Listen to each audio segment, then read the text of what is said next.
Ошол кызмат аты айтып тургандай эле улуттук коопсуздук кызматы деп аталат.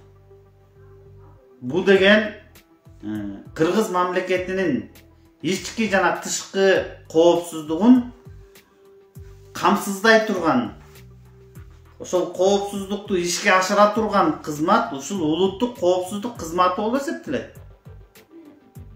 Анан ушул улуттук коопсуздук кызматы өз милдетин аткара албаса, мамлекетибизди ушундай чыккынчы бузуклардан сактай албаса, анда бу жерде кадровый алмашууларды жасаш керек. Баткен областынын улуттук коопсуздук кызматы эмне үчүн ушул иш-чараны алдын ала алган жок? Эмне үчүн ушул килеген службаны жетектеп турат Баткен областындагы улуттук коопсуздук кызматтын кызматкерлер каякты карап аттыңар силер? Каякты карап аттыңар? Эмнени карап аттыңар?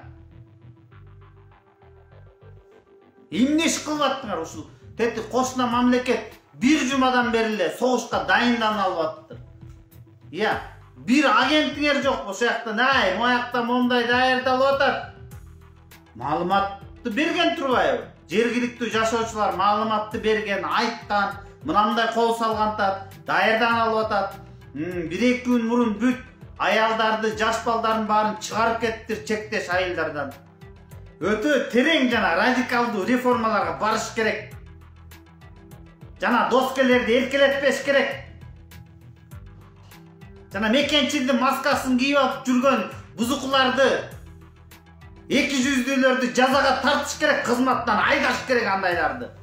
Кадр решает все деп айткан Сталин.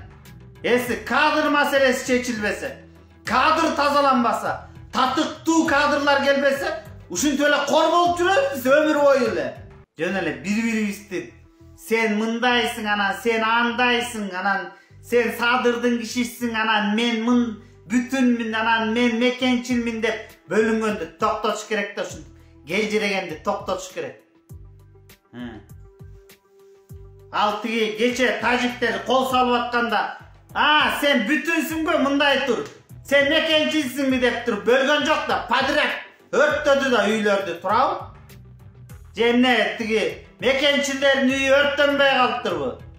Же бүтүндүн малы уйлары айдалбай калыптырбы? Караган жок дагы. Акыйкатсыздыкты, ыймансыздыкты көрүп атасыңарбы? Чыгып туруп могу эфирден айткыла. Анан жөн эле диванга отуруп алып эле комментарий жазып, сен мындайсың, анан сен андайсың, сен тигиндейсиң. Күрөшкүлө коррупция менен баарыңар, адилетсиз соттор менен, ыймансыз прокурорлор менен барып күрөшкүлө, эмне отурасыңар үйүңөрдө? Кайда жана кыйратабыз деп аткандар? Иш колуңуздан келбесе, урматтуу Камчыбек Кыдыршаев, анда кызматты тапшырып берип эле кетиңиз анда жумуштан. Кыргыз элинин, мамлекеттин, улуттун коопсуздугун камсыз кыла албайсызбы? Тетик подчинёныйлардан реформа талап кыла албайсызбы? Анда кызматты тапшырып бериш керек анда. Мына кайдыгерликтин, коррупциянын, кайдыгерликтин жыйынтыгы ушул болду. Айтпайсыңарбы? Не силер айтпайсыңар? Не? Чындыкты мына контрабанда кетти го уже колонна менен.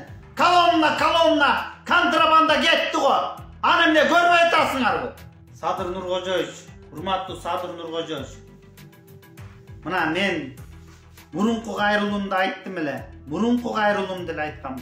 Ой, тегереңизди тазалаңыз. Садыр Нуркожоевич, тегереңизди тазалаңыз.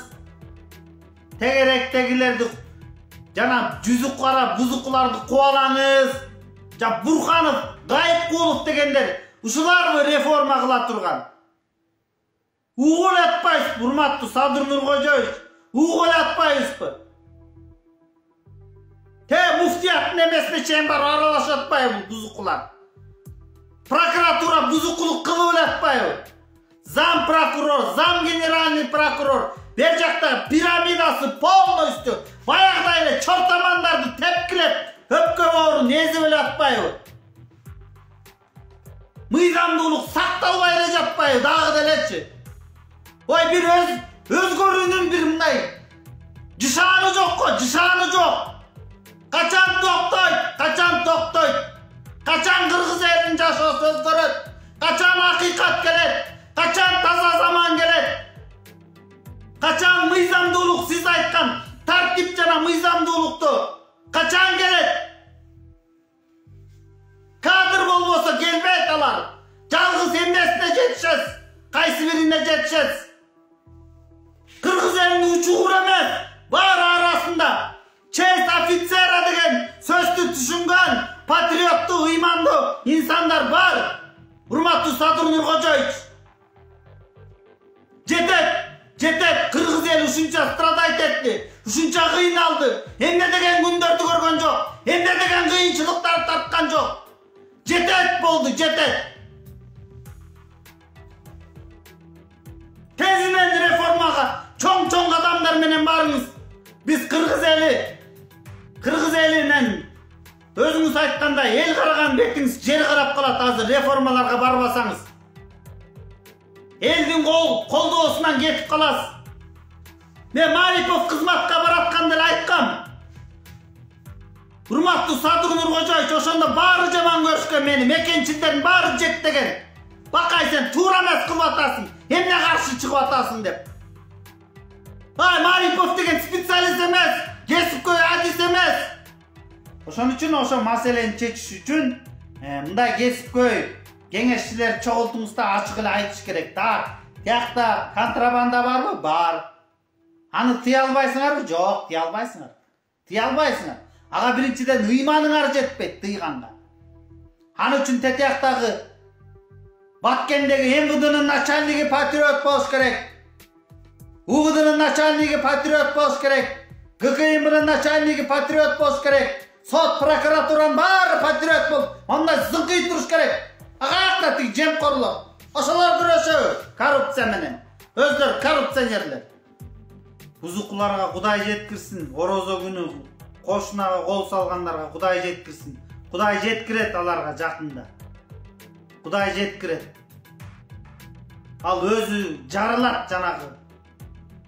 Момундай болуп калган турбай, өзү эле шайбадай болуп, ал жакында жарылат. Ал Кудай жеткизет андайга. Ушундай Кудайдын улуу күнү, Кудайды тааныбай, жана фараон болуп калганда. Фараонду билесиздерби? Ошондой фараон болуп калган ал. А бул бийлик, байлык любой адамды фараон кылат. Урматтуу Садыр Нуркожоевич, ушуну бир эсиңизге түйүп алыңыз. Куранда Кудай Таалам айткан, мен дейт фараондун сөөгүн сактап койдум силерге. Эскертип атам мен силерге. Үлгү болсун деп ушунун сөөгүн сактап койдум бул. Ошол фараондун сүрөтүнчү портрет кылып чыгарып туруп, жанагы министрлердин, генеральный прокурордун кабинеттерине илип коюш керек. Эй, сокур көзүңдү ач деп. Кашайган көзүңдү ач. Фараон болуп кетпе сен дагы деп. Кайдагерлик мына. Эмне кылды кайдагерлик? Баткенде эмне кылды? Лейлепте эмне кылды кайдагерлик? Ошол достор. Кичине катуу айтып, эмоционально сүйлөп койсом кечиресиздер. Ошо көкүрөккө батпай кетти ушуларчы. Ошо адамдардын ызасы, жөнөкөй элдин ызасы, жөнөкөй чортомандардын проблемасы батпай кетти жүрөккөчү. Көкүрөккө батпай кетти. Өзгөрөт го, окуй кой, унчукпай эле коеюн, өзгөрөт го, жок. Эчтеке жок. Качан өзгөрөт ал?